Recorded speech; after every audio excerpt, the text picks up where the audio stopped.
Okay, we're going to go ahead and start with homework exercise number 34 from section 5.3. 1/2 of 52. 1/2 of a number just means multiply. So you can just simply take 1/2, 1 divided by 2 if you want to put it in your calculator, times 52. So we can go ahead and do 1 divided by 2. That's our fraction, times 52. And we get 26. Okay? Now again, we have, if you just do pencil and paper, 1 over 2 times 52 over 1. And again, 2 goes into 2 ones, 2 goes into 52 26 times. So 1 times 26 is 26 for the product of the numerators. 1 times 1 is the product of the denominator, so 26 divided by 1, of course, is 26. So that is the same answer we got with using our calculator.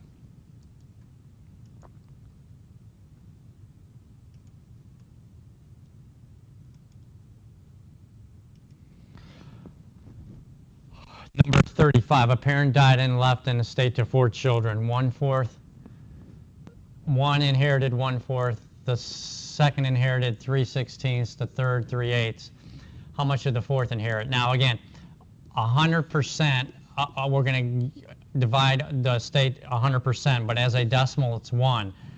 So we're going to work with the number 1, but first you have to find out how much the first 3 got. So we add up 1/4 plus 3/16 plus 3/8, and then we're going to subtract out from 1. So a common denominator is 16. So we can multiply this by 4 over 4, leave that one alone, multiply this by 2 over 2.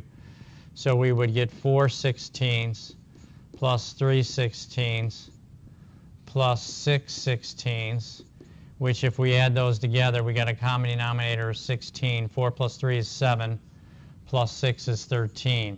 So the first 3 get 13 over 16. So now we're going to find out what's left. So 1, again, the whole complete is 1 minus 13/16, but 1 is equal to 16 over 16 to get a common denominator of 16. Then of course 16 minus 13, subtract the 2 numerators and get 3 over 16. So that's what would be left for the 4th child. Okay, so we first had to add the 3 together and then subtract from 1, because 1 is the entire estate.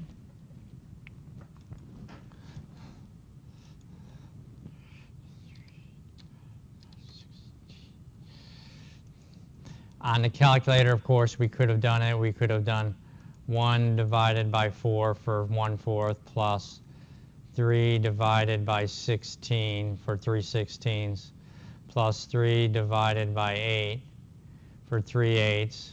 Get our answer, hit the math key, and then hit enter twice. And then take 1, subtract. If you hit second, the negative sign, you get the last number you have, which is 13 over 16. And then you hit enter, and there's our answer, 3 over 16. Let's look at number 36. 5/6 of 18. Again, we would just multiply. We can enter the fraction. 5/6 is 5 divided by 6. And we're multiplying by the whole number 18. So 5 over 6 times 18 is 15. Again, if we do it on our using pencil and paper, 5 over 6 times, of 18, so times 18 over 1. You can reduce, 6 goes into 6 once, 6 goes into 18 3 times. And then do the product of the numerators. 5 times 3 is 15, 1 times 1 is 1. 15 divided by 1, of course, is 15.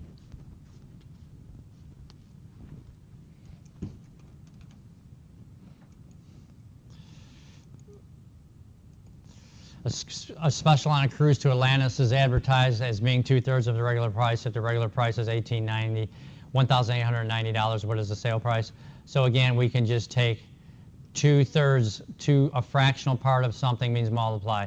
So 2/3 we can put in as 2 divided by 3 times 1,890, and we get 1,260. Again, you could go to alpha F1, put in, and then select number 1 for the fraction, 2, and then right arrow 2/3 times the sale price 1,890. To the regular price 1,890 to get the sale price of 1,260.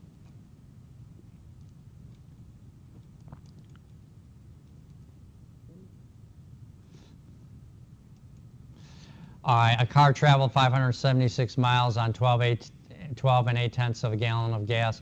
How many miles per gallon did it get? Now notice here, it wants miles per gallon, so per means division, right? So we take the number of miles, 576, divide by the number of gallons of gas, 12 and 8/10. Now again, since these are bigger numbers, we probably want to do it on our calculator. You can go ahead and put in, so we put in 576 divided by, and then you can go ahead and do the alpha F1 and go ahead and select number 2, which is a mixed number. So we put in, so we can put in 12, right arrow key 8, right arrow key 10 in the denominator, get out of the denominator, hit enter to do the division, and we get exactly 45 miles per gallon. Or you could have done 576 divided by a mixed number you can put in as the whole number, 12, plus the fraction part, do division 8 divided by 10, and put it in parentheses because it's one number, and hit enter. Or you could have just done 12 plus 8 divided by 10 to get a decimal, and then you can just do the division by decimal, 576 divided by 12.8, and you get, again, the correct answer of 45. Okay, we're going to go, this completes all the problems from section 5.3. If you have any questions, send me an email at tsquares@hodges.edu or call my office at 239-938-7805. Thank you.